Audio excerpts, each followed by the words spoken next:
Here are 10 perimenopause tips that I wish I'd known sooner. Welcome to my channel. If you don't know who I am, my name is Kate Hartley. I share a weekly video with you every Monday around something related to menopause. If you've not done so already, and if you find this video helpful, please click the subscribe button so that you don't miss future episodes, and give it a like. I would love that. So number one is stress management, because what happens as our ovaries go into retirement, the amount of sex hormones declines in our bodies.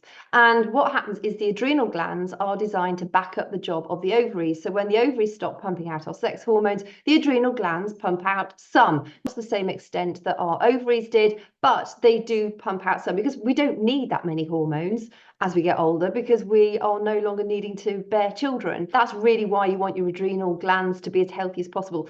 The problem we have these days is a lot of us are really stressed already. We're exhausted even before you go into perimenopause, which in and of itself is a stress on the body because of the changes that you're going through in your hormones. It's often a time of life when you might be having aging parents, you might be empty nesting, the dynamics of your relationship might be changing. You might be finding that, your financial situation's not as good as you thought it was going to be by now, and you're feeling, oh, what am I going to do? How can I go forward? And all these stresses, they tend to sort of accumulate, and while each and every one of them individually is not too awful, when you combine several of them together, it just becomes overwhelming. And that then can lead to anxiety disorders, and that stress just builds up and builds up and builds up. Well, when our adrenal glands are tired, they're not able to back up the job of the ovaries like they would have done if they were in good shape. Stress is always going to be out there. Some stressors you can control and others you cannot. And some of the stressors that you can control are what I'm going to cover in today's video.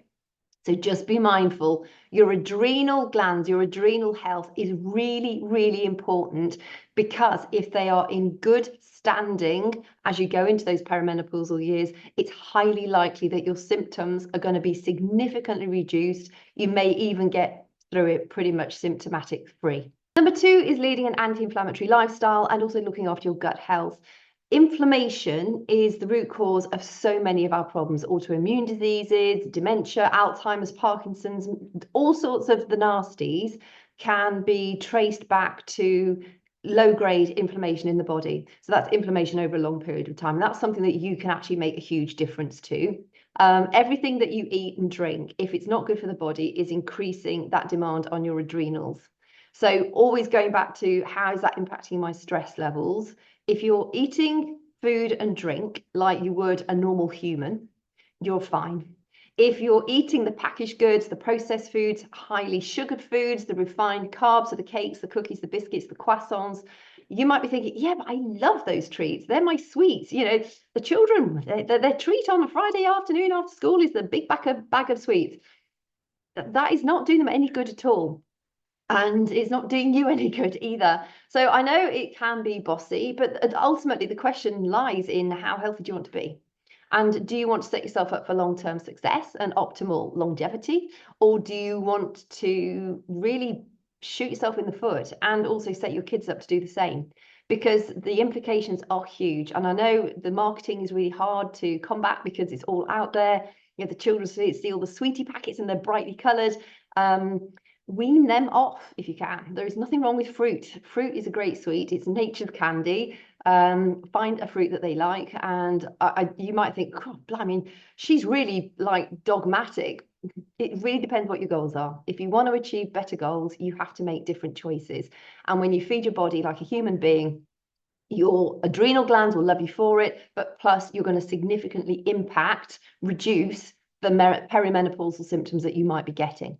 So firstly, really easy, and it's something that most of us do not do, is load up on the fruits and the vegetables. Fruits get a bad rap. You can eat fruits. Fruits are really good for you. They're bursting with antioxidants. Go for a wide range of colours, but aim for berries as well, rather than just the bananas, just the pineapple, just the mangoes, which are quite high in sugar. They are still way better than the cookies and the cakes and the croissants. So if it's a choice of, I really need something sweet, just go for fruit. But in sort of the top of the sort of fruit list would be your berries, like your currants, raspberries, blackberries, blueberries, that sort of thing. And buy them frozen. Don't worry about having them fresh from the supermarket. They cost an absolute fortune. I actually think frozen is best. And most of my berries, because I eat masses of fruits and vegetables, it's nearly all frozen. unless I've grown it myself and I know it's super, super healthy, because I honestly think by the time it gets into your mouth, it's it's probably devoid of nutrition, because it's been picked, it's been held, it's been transported, it's then been held in the supermarket again, and you buy it and then you put it in your fridge for however long, and then eventually you eat it. Well, if it's frozen, it's pretty much frozen upon picking. So I honestly do think there's a whole lot more nutrition in frozen fruits and vegetables. Plus it costs an absolute fraction, and they're really fast to cook too. So if you're trying to keep your energy bills down, they're much easier and quicker to prepare than, cooking raw vegetables, etc. So make sure you're eating plenty of fruits and vegetables. We also need it for gut health, because the fiber in the fruits and vegetables is the prebiotic. So you hear prebiotics, probiotics. What are they? The fiber from fruits and veggies feeds the probiotics, which are the healthy bacteria, which you want to make sure you've got a nice wide range of in your stomach, because that in and of itself, gut health is just key. Thankfully, there are so many more studies now going on how an impact gut health has on your mental health and your physical health.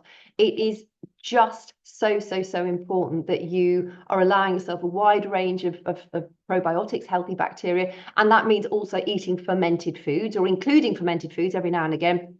Kimchi, sauerkraut, kombucha, that sort of thing. Raw cheeses, a lot of the really nice raw cheeses, I know they're quite expensive, but those are also really good for your gut health.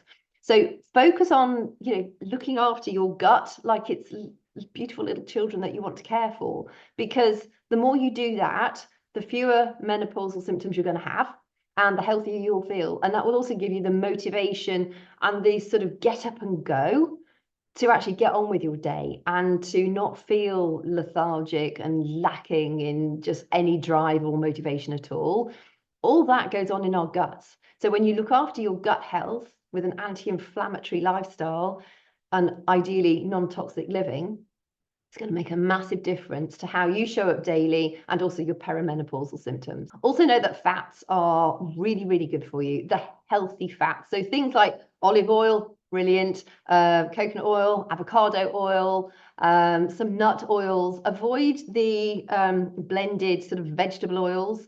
They are not so good for you. And the trans fats, obviously, that you're going to be getting in processed foods if you eat a lot of processed foods. Do not be afraid of fats.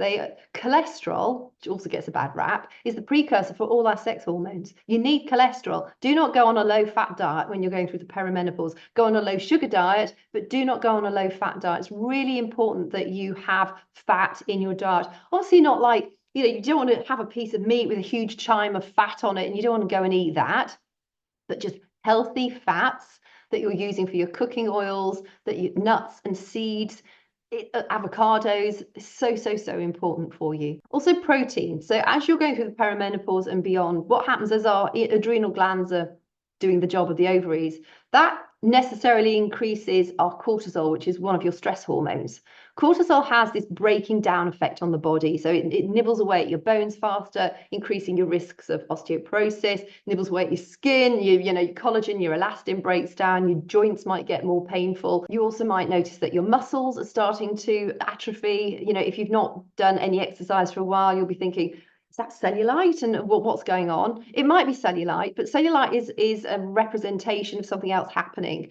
It's likely to be either toxin buildup in your body, and it's just being held in the cells. Obviously, the more excess fat you have in the body, the more lumpy it's going to look. But it can also be the fact that the muscle structure itself is breaking down because of that rise in cortisol levels. So one thing you can do is to make sure that you're eating plenty of protein every single day, particularly if you're strength training, which I'm coming on to next, but that is so important for you, for your brain health, your gut health, your bone health, obviously your muscle health.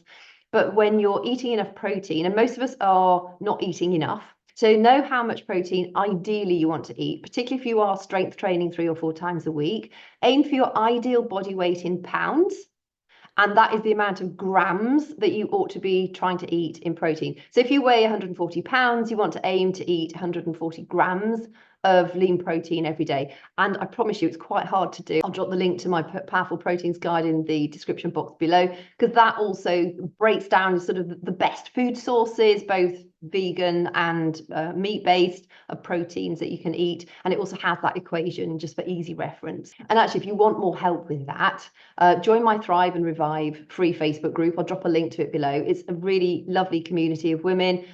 This month, we're doing all of that sort of nutritional, delicious recipes, but we do like mini challenges every month as well. So February is adrenal health. March is going to be gut healing, gut health. We're actually going to do a book club with it as well. April is low tox household and that sort of thing. So, you know, as well as these mini challenges, we have lots of live Q&A sessions so that you can just come and get your questions answered. And it's somewhere that you can join as a free community. It's brilliant, but there's lots of help and resources in there too. It'd be a really nice way to get to know you better as well, because it's a little bit sterile through the comments on YouTube. So yeah, I will pop the link below if you want to join us.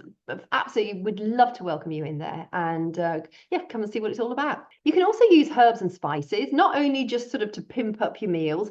They are so good for you. They're so anti-inflammatory. I know when you combine like fresh coriander and fresh parsley, that has a really detoxifying effect on the body. Cloves are really great for the mucous membrane of your gut, as is cinnamon. You know, also turmeric, obviously curcumin is anti-inflammatory, really, really good for you. So go big on your herbs and spices. As far as drinking, reduce your booze if you can, which is a tough one, because you know, if you've followed me for any length of time, you know I love my red wine and I love my whiskey and my beer and my cider. I limit it pretty much to just a glass and a half of red wine these days in the evening. But I also brew my own kombucha, so I often have a glass or two of that in the evening, and that makes sort of, for me, that's the end of my day and marks the beginning of my evening when I have my kombucha. And then during the day, I just tend to drink water, unless it's my raw organic cacao that I have first thing, and then followed by my coffee at about 11 o'clock. Teas, herbal teas are really good for you as well. Black tea is really good for you. I normally have 1 or 2 of those a day as well. So don't feel like you just have to drink water. But if you can drink half of your body weight measured in pounds in fluid ounces of water. So again, if you weigh 140 pounds, you want to be aiming for around about 70 fluid ounces of water. Your pee is the best indicator. So if it's a pale straw color, that's fine, because you can actually drink too much water too. So if it's clear, you're drinking too much, you're washing away really essential electrolytes. So aim for a pale straw color, and it's brilliant for your brain health, your joint health, your skin. Helps to reduce the hot flushes as well. Number 3 tip is get stronger, because muscles, they directly influence your blood sugar levels, which we are more susceptible to having them higher as we go through the menopause, because when cortisol rises, it stimulates our insulin, which is our fat storing hormone, and we want to try and keep everything as low as possible. So exercise actually takes the glucose directly out of your blood. The muscles literally suck it out like a sponge. Also, it's going to help with your mental health, because exercising floods your body with endorphins, with feel-good hormones, and it gobbles up stress hormones. Plus, when you're exercising the right way, you're making your bones stronger. So it's tough. If you love long distance running, or you're an endurance athlete, but you're finding you're getting the menopause symptoms, you're getting the belly fat, you're struggling with your sleep, it might be that you actually need to back off that a bit. I know it's hard, but again, what's your goal? What do you really want to achieve? Is it a symptom less or symptom reduced menopause? And get rid of the belly fat. Do more strength training. So incorporate more strength training, reduce your endurance training, and just see where that goes. Also, on the strength training, I just want to add as well, focus on fat loss and muscle building rather than weight loss, because as you're building muscles, it might be that the scales don't change that much. So take your measurements. I always say, try and take a photo of yourself putting something on, or trying to put something on that you can't actually get on or do up at the moment. Then you'll know that as your body composition changes, that you're going in the right way. Sleep is hugely important. This is number 4. Without sleep, everything else falls apart. So sleep, if you're sleeping badly, it's going to spike your stress hormones. If you sleep badly, it negatively impacts your hunger hormones. So you don't realize that you've eaten enough early enough, and you think you're hungrier than you actually are. It also has a negative impact on your blood sugar levels, and obviously your cognition, how you, with the brain fog, the memory. And I know you'll say, but that's all well and good. I just cannot sleep. And I know I've been there myself before. I did also know that when I got really bossy with my sleep hygiene, that it did improve. And sometimes we need just to get back into the habit of sleeping better. It also means that you may have to put up with poor sleep for a while before you actually start to notice a difference. I know my perimenopausal years, there are a few years which were vile because literally of all the night sweats that I was getting. However, I didn't know what I know now then. And if I had known what I back then, what I know now, I'm honestly convinced that my night sweats would have been significantly reduced, or if not, would have got rid of. So, a couple of things. If you are waking up with night sweats, maybe go to sleep on a towel if they're that bad. Mine were that bad. Have something, maybe wear a nightshirt that you can wear in bed so that if you wake up and you're saturated, you can strip that off, put a new one on, take the towel off, put a new one on. And that's just a sort of easy way of making sure you can get back into a dryish bed without getting back into a wet bed, which is just vile. If you're single, like I was, just swap sides of the bed. So at least you've got a dry area to go back onto again. Also, I think, you can get like those atomizers, the water sprays. They are really, really helpful if you're waking up and you're literally baking. I know you've got sweat on you, but just to spray around your neck, your wrists, your face, the back of your neck, that has a really lovely cooling effect. You could also keep a flannel, a cold, wet flannel with some lavender essential oil drops on it, and just again pat around your wrists, your chest, the back of your neck with your lavender essential oil, because lavender is going to help you relax too. It's a lovely fragrance, and in the sort of middle of the night or the early hours, it's just something quite comforting about it, but it will also help to keep you cooler. But the main things that you can do to help reduce the hot flushes that are making you wake up are get your nutrition and your water right, reduce your stress. That is going to have the biggest impact on you, and look after your gut health. Everything I've gone over so far is going to help you sleep better. Just going quickly back to exercise, don't do exercise immediately before bed, because although you might be physically tired, it can stimulate your stress hormones a little bit too, which can make falling off to sleep more difficult. So just be mindful of that. Have sort of a good hour and a half between when your exercise finishes and getting into bed. Have a wind down routine. So allow the lights in your house to get a bit darker.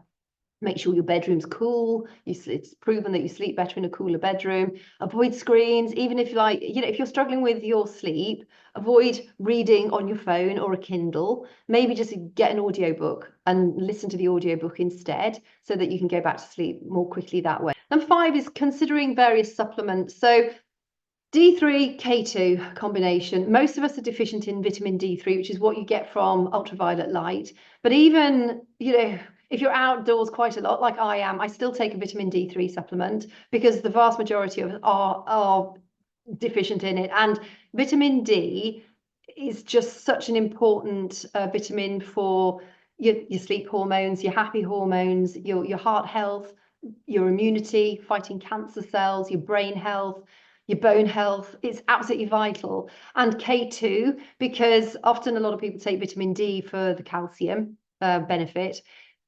Be careful with calcium supplements. Often you're not deficient in calcium and just thinking, oh, I'm going to take a calcium supplement because I might get brittle bone disease because I'm in perimenopause. I would not. I would focus more on your nutrition to make sure green leafy vegetables, if you eat dairy products, they're good in calcium.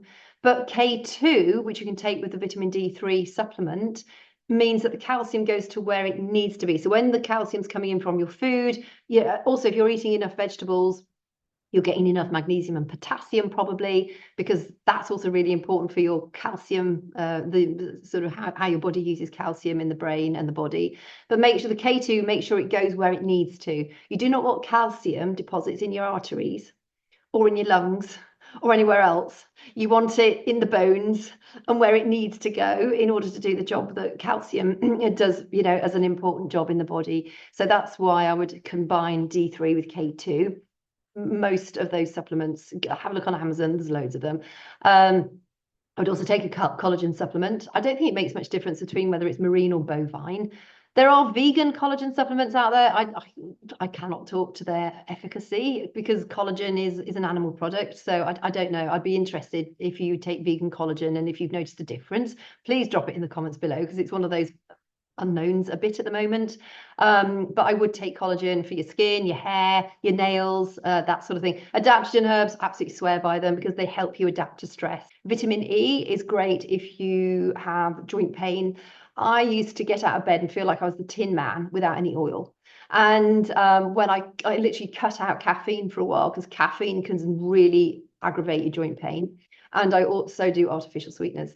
And I added a vitamin E supplement too. If you take a vitamin E supplement, get the one with the 4 tocopherols and the 4 tocotrienols. If you look on Amazon, what I've just said to you is going to be, what she say, 4 tocopherols, 4 tocotrienols. You'll see it on the pack. Just make sure it's got the 4 and the 4. That is the most effective version for you. A lot of them just are the 4 tocopherols. You want the 4 tocotrienols too. And I would just take the one packer, you know, to finish your pot of vitamin E and then see how you get on. If you're a coffee lover and you don't want to give up that coffee flavor, Tea-Chino is a herbal supplement. It's not coffee, but it's herbs that taste like coffee and it's delicious. I think it's TEECCINNO. But again, if you type it into Google, it'll work out what you're trying to find. And Amazon is pricey. I get mine from iherb.com, and that's better value. Or indeed, use raw organic cacao. It's a bit pricey again at the moment because climate change has affected the cacao harvest, but it is full of so much good stuff. And there's also a lot of studies now around organic cacao that people who drink 1 to 2 cups a day have got reduced risk of developing Alzheimer's. So I'm all for that because I think Alzheimer's has got to be one of the worst things that you could ever possibly have. So raw organic cacao, full of really important nutrients for your body, and it's a really lovely alternative to coffee. If you're struggling, you know, if you want another drink in the morning, but you love your coffee and you want something else that has that sort of satiating feeling like coffee does, try raw organic cacao. Number 6 is HRT or bioidentical hormones. I don't take HRT myself, so I can't really talk from a personal perspective, but I know the patches, the gels are supposed to be easier to digest because it's over a longer period of time rather than taking a pill.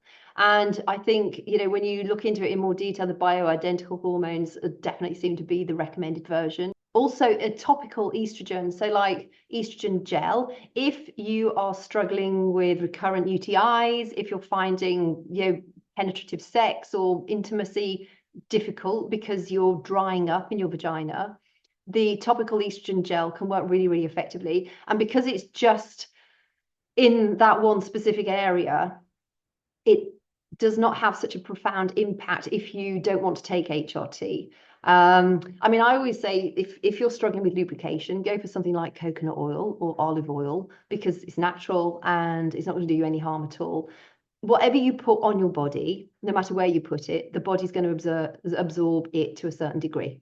So if you cannot take HRT for whatever reasons, or you really do not want to, then you try the coconut oil, try the healthy lubes out there. But I think olive oil and coconut oil are 2 of the easiest ones and the safest ones that you can use. Number 7 is to remember that everybody's journey is unique. And while your mum or your grandmother or your cousin or your aunt or your best friend might be sailing through with such and such going on or without such and such going on, it might be an entirely different story for you, and vice versa. So stay true to your own journey. Do not be swayed by what other people say. You should be doing this or you should be doing that. If you feel that what's working for you is working, stick with it. There's a lot of contention out there. It's like the HRT camp or the non-HRT camp. It's like the food warriors. You know, it's just like, for heaven's sake, everybody's individual. Everybody's allowed their own opinion. But let's, you know, if it works for you, stick with it. And if it doesn't, then just be open to changing a few things. Whether you take HRT or not, it is going to support you no end if you adopt the lifestyle practices that I've already mentioned, regardless, because HRT is not a cure-all. Same with antidepressants. Traditional antidepressants are proven not to help alleviate depression and low mood in menopause. So just be mindful of that. If you've been given antidepressants, because my doctor very nearly gave them to me too when I was going through perimenopause, thank goodness I never took them. I would also say that if you're feeling you're not being heard by your doctor or your healthcare service, get a second, third, fourth, fifth opinion and more if you need to, because it's not really their fault. You know, doctors generally do not get much information on nutrition when they're doing their studies. They don't get much information on menopause either. So it's not really, I mean, to be honest, if I was a doctor, I think I'd definitely inform myself about this because it's such a pressing issue. You know, I was encouraged to take HRT. I didn't want to take HRT. I'm one of the healthiest, happiest people I know. I've never taken HRT. I went through perimenopause early. I just focused on lifestyle. And that doesn't mean to say, you know, some people, I talk to them a lot, they're doing all the things as well, and they still need that HRT. So you just be your own best advocate. But if you feel that something is off and you're not being listened to, go and get more of an opinion. And you know, don't feel that you're annoying them. They're there to serve you. They're there to support you. That's what their role is. So don't feel like, you know, you're bothering them. If there's something that's bothering you, go and make an appointment to chat with them. And then finally, number 8 is really, I think we can change a lot of how we see the menopause. There's a lot of doom and gloom about it, and understandably so, because it's bloody awful. If you're really struggling with your symptoms, it makes you feel like you've lost your mind. And it's not just you've lost your mind, you know, everything seems to be going wrong. And last week I shared just such a tragic story of Victoria, who ended up taking her life because she wasn't looked after properly and she was given all the wrong stuff. And ultimately, she was just so frustrated and she couldn't see a way out of it. And I just think that's absolutely heartbreaking. So it can be really, really tough if you're really, really struggling. And I don't want to diminish that because it's easy for me to sit here and say, well, I am one of the healthiest, happiest people that I know. You're probably thinking, oh, God, go screw you. And understandably so. But I do want you to really understand too that if you do the lifestyle things, it's going to help support you. And if you're doing all the lifestyle things and you still need extra help, make sure that you go and get it. But for a lot of people, there's a lot of scaremongering out there about the perimenopause. And in actual fact, you can, in a lot of cases, significantly improve how your journey and experience of the menopause is going to go. And there's a lot to be grateful for that. You know, we in our family, we've lost so many girls before they got anywhere near menopause. And I just think that's such a tragedy. And I feel blessed every day that I'm old enough, 54 at the time of recording this, to have gone through an early perimenopause and to have dealt with it pretty well, having had some pretty awful symptoms to begin with, but I just lent into what I learned. And thankfully, I went down that path, which enabled me to learn it all. And I feel absolutely blessed that I have that knowledge. And so there is still so much that you can do. But if you can focus principally on supporting your adrenal health, making sure that you're feeding your body like a human, the rest is likely to start to fall into place, improving your sleep, improving your energy levels, improving that motivation to go out and do the things that you feel like you ought to be doing, like the strength training, but you have got no energy or motivation to do at the moment. So I hope this has been helpful. If you're doing anything that you're finding is really, really helpful, please drop it in the comments below. And if you'd like to join our free Thrive and Revive Facebook community, I'd love to see you in there. Thank you again for the time that you've taken to listen to this. I hope it has been helpful for you. If you've not done yet, please give it a thumbs up and subscribe so that you don't miss future episodes. And just be very interested to hear what your experience is so far. And if you feel that there's something that I should have covered that I've not, because I can cover that in a future episode. So thank you for your company today, and I look forward to chatting with you again next week.